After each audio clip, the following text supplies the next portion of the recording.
What is up, guys? Welcome back to the channel. Liverpool have just defeated Real Madrid 2-0 at Anfield.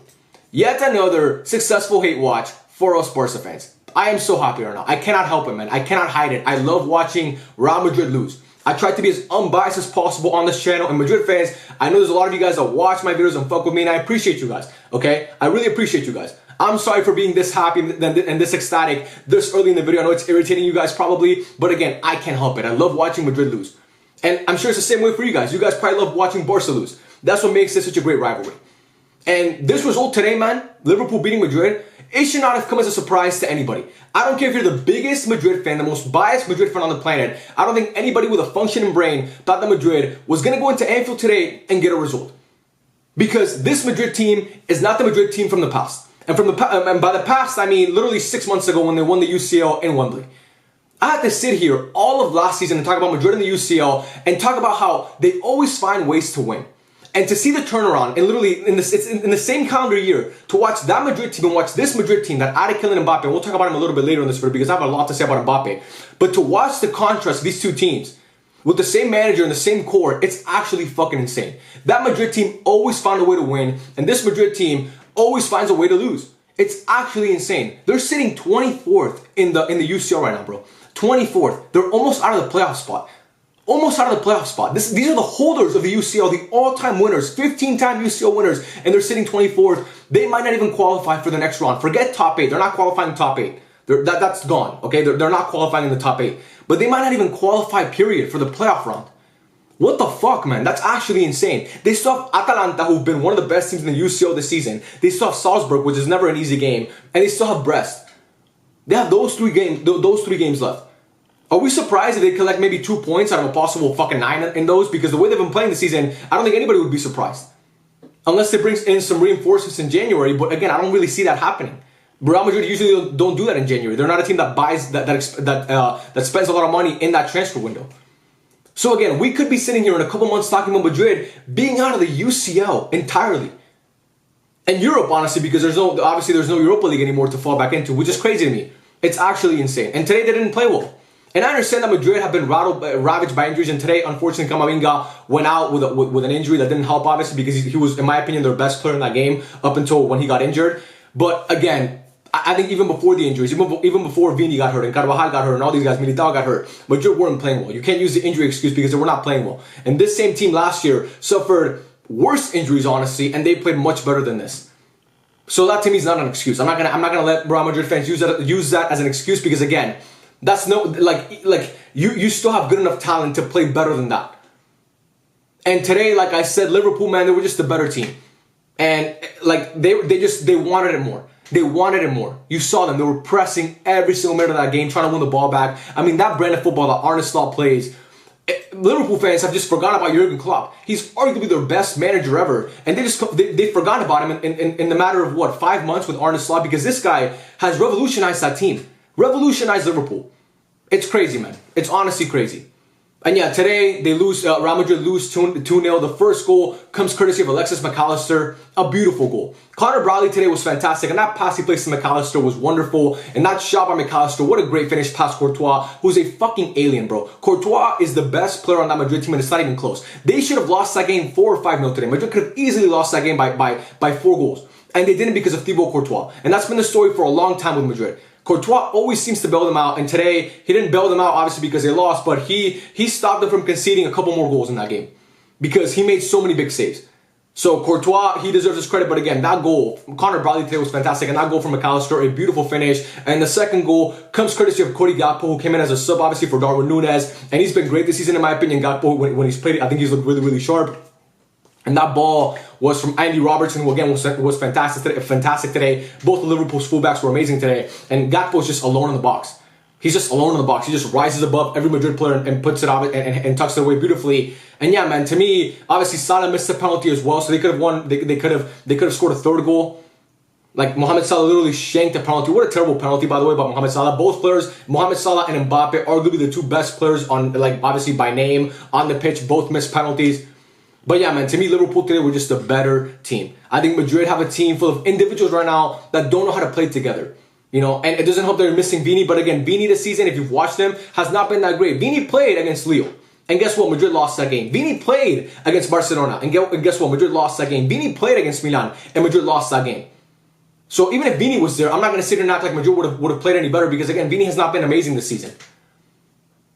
And yeah, Mbappe misses a penalty as well. Mbappe gets a penalty. The only real chance Madrid had all game. They had a couple other chances, but they weren't really they were never really close to scoring, in my opinion. But yeah, Mbappe gets a penalty, misses it because Kylian Mbappe can't do anything right currently. He cannot do anything right. Dude is terrible, genuinely terrible. I want to spend some time here talking about Kylian Mbappe, and then I'll get to some other things that I want to talk about in regards to this game. But Kylian Mbappe, man, this is the game where you're supposed to show up. This is the game where you're supposed to say, you know what? I'm arguably the best player in the world. I'm the marquee signing for Madrid this summer. They brought me in to replace Joselu or Benzema, whoever, Ronaldo, if you want to call it that. I know Ronaldo left a couple years ago, but I'm that next guy. I'm the next Raul for Madrid. I'm the next Ronaldo for Madrid. I'm the next Benzema for Madrid. The guy who's going to cement this legacy for this club in the UCL. Vini is not there. You're playing on the left. Everybody talks about how you're not producing this season because you're not playing on the left on your preferred position. You play on the left, and what do? You do fuck all. You miss a penalty. What the hell is happening to Kylian Mbappe? Honestly, what is happening to Kylian Mbappe? As a football fan, I'm perplexed. People are gonna say, why are you angry? You're a Barca fan. You should be happy that Mbappe is playing bad. Yeah, I'm happy that Mbappe is playing bad, but for the sake of football, you want guys like that to play well because it helps football. Like, I like to see the best players do well because I'm a football fan. Forget being a Barca fan. I'm a football fan. I love this sport with my heart. And to watch Kylian Mbappe and the way that he's playing, it's honestly, he's been pathetic this year, honestly. And I try not to say, like, that's a very strong word, but he's honestly been pathetic. And I think most Madrid fans can agree with me. And every Madrid fan talking about how he hasn't been that bad this season, oh, you guys are overreacting. You're full of shit, bro. You're trying to cope.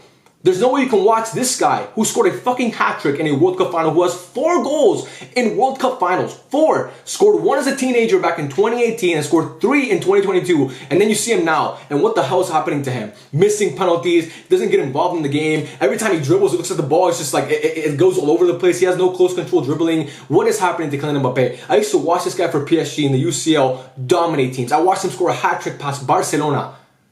And that was, like, it's not like he's 35, bro. He's supposed to be in his prime. I'm not talking about 10 years ago. That was literally 3 years ago when he scored that hat-trick against Barca. And to see him now, I watched this guy in the Bernabeu 2 years back score a banger and be the best player in that game for PSG when obviously Madrid came back, that Benzema hat-trick. I've seen this guy score at the Allianz Arena. I've seen this guy score at the Etihad. What is happening to Mbappe, man? Honestly, he was so fucking ass today. Endrick came in, and was he great? No, but he was better than Mbappe in that short cameo that he made. He came in like the 70th minute, and he was better than Mbappe in that cameo that he made. And this is not what Madrid fans were expecting. This is not what anybody was expecting. Again, I was high on Mbappe coming to Madrid. As a Barca fan, I was really high on him coming to Madrid because I was like, okay, this guy is really good, and he's going to make that team even better. But man, I was super wrong. And I'm happy I was wrong, obviously, because I don't want to see Madrid do well. But it's perplexing what's happening to Mbappe. This is the game where you cement your legacy. This is the game for Madrid in the UCL. You could score against Leganés, you could score against Rayo Vallecano, you can score against all those teams. That's great. But in the UCL for Madrid is where you make your legacy. That's where Raul made his legacy. That's where Ronaldo made his legacy. That's where Karim Benzema made his legacy. That's where Di Stefano and all those guys made their legacy. And for you to do this after your dream job, your dream move was always Madrid, and you had the pictures of Ronaldo hanging up on your wall, and to see that. It's insane. It's genuinely insane to see how bad Mbappe has been. And he does not look like it looks like someone. I said this about Hansi Flick in my Barca video, but I'm gonna reuse this joke because as you guys know, I'm not very creative. It looks like someone murdered Mbappe and they threw some other guy out there that looked like him and made him play. And you know, when you play for Madrid and you earn that much money and you're that big of a star, and you're not performing, you deserve every single ounce of criticism that comes your way. I know he's going through a lot in his personal life with that whole thing in the case with Sweden. I don't know what's going on with that. Maybe that's affecting him on the pitch. I don't know. I'm not killing Mbappe. All I can see is his performances on the pitch. And what I see on the pitch as a football fan, as a guy who likes to, who calls, I was going to say I'm an analyst. Fuck, you're not that important, bro. But as a guy who makes videos talking about football, who analyzes the game in a way, my own shitty way, I don't see anything great there. Again, I could be wrong. I could just be a casual who doesn't understand. You know, I'm not a Twitter tactico, so I don't know what. Maybe I'm missing the runs that he's making and his gravity on the pitch. But I don't see a good Kylian Mbappe. But yeah, that's my little rant about Mbappe because honestly, he's been fucking terrible. But in terms of the other players, man, I think Kelleher had a great game. I think Konate arguably was man of the match. I think Van Dijk had a fantastic game as well. Held that Madrid front line in check. I thought Robertson and Bradley were both fantastic. I think Gravenberch had a great game. Mohamed Salah missed a pen. Wasn't his best game in my opinion, but I think he was productive. Didn't get his revenge against Madrid, but again, I think he was productive. And yeah, man, I think McAllister with a great goal, had a great goal. I think Nunez is just a guy who, to me, leaves a lot to be desired. I wasn't really impressed with Nunez in this game, but but still, he didn't really hurt them that bad. And Lucho was always trying to make things happen. He had that chance towards the end that he missed. He took a heavy touch on that second one, that ball over the top right near the end of the game. He took a good first touch, but then the second touch was terrible. But yeah, man, in terms of Madrid, Arda Güler, he's still too raw. I think he was decent today, but not great. Luka Modric looks to be old and honestly not the same player that he was. 2 years ago. It's with age. That's just what happens. Mendy, to me, was awful. Rudiger wasn't great either. Raul Asensio looks like a gem, man. Raul Asensio looks like a gem. Real Madrid fans, that should be your one. The same way that Barca found that one saving grace of last season, finding Pau Cubarsí. If you guys don't do well this season, that should be your saving grace that you found Raul Asensio, because that kid looks to be a stud. He looks really, really good. I'm impressed every time I watch him play. I've watched him play a couple games now since he started, and I'm really, really impressed with what I see. So I really like what I saw from him in terms of like his potential for like if Madrid fans watching this, you should be happy with that.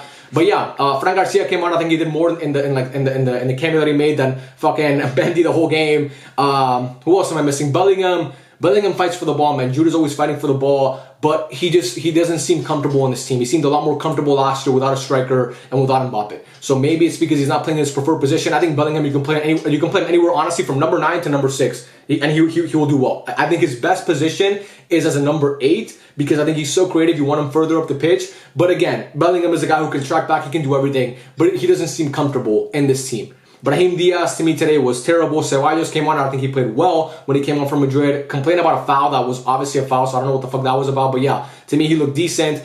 But yeah, man, I don't know. Ancelotti looks to be out of answers. And I don't think today was totally on Ancelotti. But, if Mbappe's last name was, I don't know, Smith, and he was playing this way, he would not be a starter for Madrid. He would not be a starter. The only reason why Kylian Mbappe continues to be a starter and continues to play 90 minutes for Madrid is because it says Mbappe on the back. And that's the same thing as a Barca fan that I complained about with Lewandowski last year. Lewandowski was fucking ass last year, and Xavi kept playing him because his last name was Lewandowski. That's the same thing that's happening with Mbappe now. The only difference is Lewandowski last season was 35. Mbappe this season is 25. So you tell me, does that even make sense? Lewandowski was normal for him to be washed, even though we know he wasn't, because he was old. He had done what he needed to do in football. Mbappe is supposed to be in his prime, at the peak of his powers.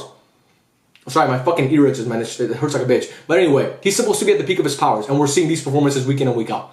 As a Madrid fan, if you are one, you cannot. There's no way you can't be frustrated with that. Because again, me as a Barca fan and as a football fan, I'm frustrated watching this guy play. And again, I'm rooting against them every single game. So I can imagine how Madrid fans feel. But yeah, man, that's just my thoughts on the game. I think Liverpool are now obviously guaranteed to finish in the top 8. Obviously, we knew that already. But they're probably going to finish first in the UCL. And they look like to me, I don't want to say that they're the best team in Europe, because I still think that Barca have that title or can fight for that title. But honestly, they've only lost one game, and it was to Nottingham Forest a couple months back. Sorry, damn, I had to burp and held it in. I'm sorry about that. But yeah, to me, they've looked like the best team in Europe, and today they thoroughly outplayed Madrid. Again, that could have been 4 or 5-0 if it wasn't for Courtois. But yeah, that was to be expected coming into this game, because I don't think anybody came into this game thinking that Madrid were better than Liverpool, and today they showed that they're not even on the same level. They're not on the same. Liverpool is just a level ahead of Madrid. So yeah, that's just my thoughts on the game, man. Real Madrid fans, Barca fans, let me know what you think in the comment section down below. What do Real Madrid do from now on? What happens if Madrid don't qualify for the next round of the UCL? Let me know your thoughts. So they're bringing in a new coach, or they just waited out with Ancelotti till the rest of the season? They just give up and say, you know what, we're gonna try and win the league. To have a team with Kylian Mbappe, Jude Bellingham, Vinicius Jr., I know he's hurt right now, but to have a team with that much talent, and for us to be sitting here talking about them possibly not qualifying for the next round of the UCL, it's insane. It is insane, and everybody in that team and those coaches and the owner and the president all have to take a deep look at themselves and look in the mirror and say, what can I do better? Because that's the only way. They got to go to a Tony Robbins conference or something to maybe get hyped up, but I really don't know. I don't have the answers, man. And again, all I can do is smile as a Barca fan and be happy, because it's amazing right now. Life is good. Life is honestly good. But yeah, man, I love every single one of you guys. Thank you so much for watching, and I'll catch you guys on the next one. Peace out.